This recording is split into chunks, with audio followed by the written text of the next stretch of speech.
ఆకాశానికి ఎదిగాక ఎవరైనా గుర్తిస్తారు. కానీ నువ్వు నేల మీద ఉన్నప్పుడు గుర్తించిన వారే నీ వాళ్ళు. గడిపేసిన కాలాన్ని అడిగితే జ్ఞాపకాలను ఇస్తుంది. గడుస్తున్న కాలాన్ని అడిగితే ఆనందాన్ని ఇస్తుంది. గడపబోయే కాలాన్ని అడిగితే అవకాశమిస్తుంది. నీ అవసరాలకు మించి నువ్వు చేర్చిపెట్టే ప్రతి ఒక్క రూపాయి కూడా వేరొకరి జీవితానికి సంబంధించినది. ఏబిసిడీలలోని అన్ని అక్షరాలు వంగి ఉంటాయి. కానీ ఒక్క ఐ అక్షరం మాత్రం వంగదు. ఎందుకంటే ఐ అంటే నేను అనే అహం. ప్రతి రాయిలో కూడా దేవుడు ఉంటాడు. కానీ దానికి ఒక రూపం ఇవ్వడానికి ఒక శిల్పి కావాలి. అలాగే మనిషి తనను తాను నిరూపించుకోవడానికి ఒక అవకాశం కావాలి, రావాలి.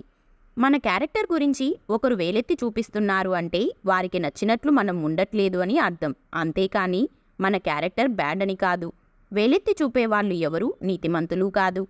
నీకు పైన ఉన్నవాడిని చూసి బాధపడకు. నీపై నీకు అసహ్యం వేస్తుంది. నీకు కింద ఉన్నవాడిని చులకనగా చూడకు. తలపొగురు వస్తుంది. నిన్ను నువ్వు ఎవరితోనూ పోల్చుకోకు. నువ్వు నీలాగే ఉండు. ఒకప్పుడు ప్రేమను చూసి బంధాలు కలుపుకునేవారు. కానీ ఇప్పుడు డబ్బును చూసి బంధాలు కలుపుకుంటున్నారు. చీకటి చీకటి అని 10,000 సార్లు మొత్తుకున్నా పారిపోదు. దీపం వెలిగించాలి. జీవితం కూడా అంతే. మళ్ళీ సమస్యలు సమస్యలు అని ఎంత మొత్తుకున్నా లెక్కకు రాదు. కష్టాన్ని ఇష్టంగా మార్చుకొని సమస్యను తరిమివేయాలి. అలలు తగ్గాక స్నానం చేద్దామనుకున్నాడట ఒకడు సముద్రాన్ని చూస్తూ. బాధ్యతలు తీరిపోయాక జ్ఞానం సంపాదించుకుందామనుకున్నాడట ఇంకొకడు. వాడు ఎప్పటికీ స్నానం చెయ్యలేడు. వీడు ఎప్పటికీ జ్ఞానం రాదు. వృద్ధులు గతాన్ని నెమరేస్తూ జీవిస్తూ ఉంటారు. అందుకే విచారంగా ఉంటారు. యువత భవిష్యత్తు కోసం జీవిస్తూ ఉంటారు. అందుకే ఆందోళనగా ఉంటారు. పిల్లలు వర్తమానంలో జీవిస్తుంటారు. అందుకే ఆనందంగా ఉంటారు. ఒకసారి మనిషి కోకిలతో అన్నాడు, నువ్వు నల్లగా లేకపోతే ఎంత బాగుండేది. సముద్రంతో అన్నాడు, నువ్వు ఉప్పుగా లేకపోతే ఎంత బాగుండేది. గులాబీతో అన్నాడు, నీకిలా ముళ్ళు లేకపోతే ఎంత బాగుండేది. అప్పుడు ఆ ముగ్గురు మూకుమ్ముడిగా ఇలా అన్నారు, ఓ మనిషి, నీలో ఇలా ఇతరులలో లోపాలను వెతికే గుణం లేకపోతే నువ్వు సంతోషంగా ఉండేవాడివే కదా అని. అనుకున్నవన్నీ జరిగితే మనిషి భూమి మీద నిలబడడు. అందుకే భగవంతుడు ప్రతి ఒక్కరికి ఏదో ఒక వెలితి ఉంచుతూనే ఉంటాడు. జీవితంలో చాలా గొప్ప సంతోషాన్ని ఇచ్చేవి అనుకోకుండా లభిస్తాయి. ఎందుకంటే అవి ఆశించకుండా వచ్చినవి. అవసరాలు అడిగేలా చేస్తాయి. అత్యవసరాలు అడుక్కునేలా చేస్తాయి. సొమ్ములతోనూ సమయంతోనూ అప్రమత్తంగా ఉన్నప్పుడే అవసరాలనేవి పలకరించినట్లు ఉంటాయి. లేదంటే అత్యవసరాలై పరిగెత్తిస్తాయి. మన జీవితం ఎదుటివారిని ఆకర్షించే అంత అందంగా లేకపోయినా ఎదుటివారిని ఆలోచింపజేసే అంత అద్భుతంగా ఉంటే చాలు. మనిషిగా మనం సక్సెస్ అయినట్లే.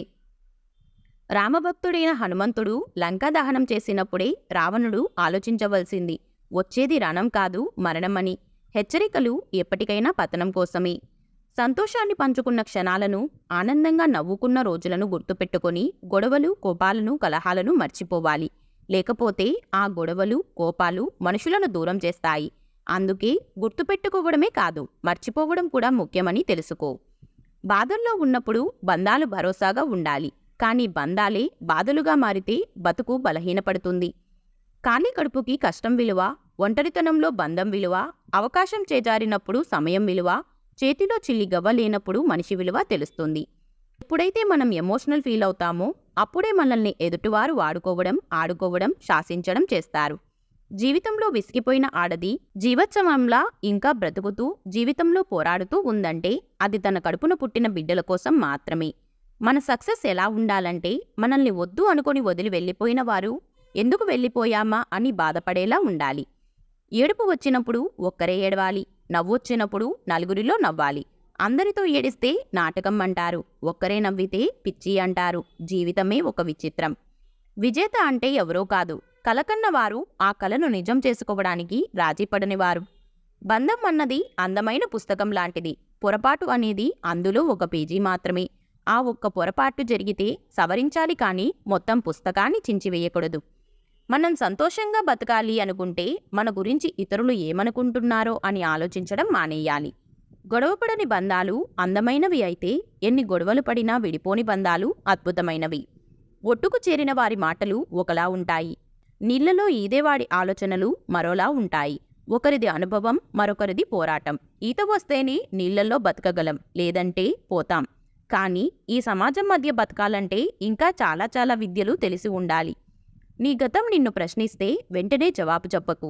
గతం ఒక జ్ఞాపకమే తప్ప అది నీకు కొత్తగా చెప్పేదేమీ లేదు. అన్నీ ఉన్నప్పుడు నీతో వచ్చేవారిని గుర్తుపెట్టుకో. కానీ ఏమీ లేనప్పుడు నీతో ఉన్నవారిని గుండెల్లో పెట్టుకో. సమయం, ఆరోగ్యం, బంధం వీటిపై ఏ ధర రాసి ఉండదు. అవి కోల్పోయినప్పుడే వాటి విలువ తెలుస్తుంది. అందుకే సమయాన్ని వినియోగించుకోవాలి, ఆరోగ్యాన్ని కాపాడుకోవాలి, బంధాన్ని నిలబెట్టుకోవాలి. ఎక్కువగా చదువుకోలేదని దిగులు చెందకు. మనకు ప్రతిరోజు ఏదో ఒక పాఠాన్ని నేర్పిస్తూనే ఉంటుంది జీవితం. ఈ వీడియో మీకు నచ్చితే please like, share and subscribe to our channel. అలాగే ఈ వీడియోలో మీకు ఏ క్వైట్ నచ్చిందో తప్పకుండా కామెంట్ చేయండి. Thank you.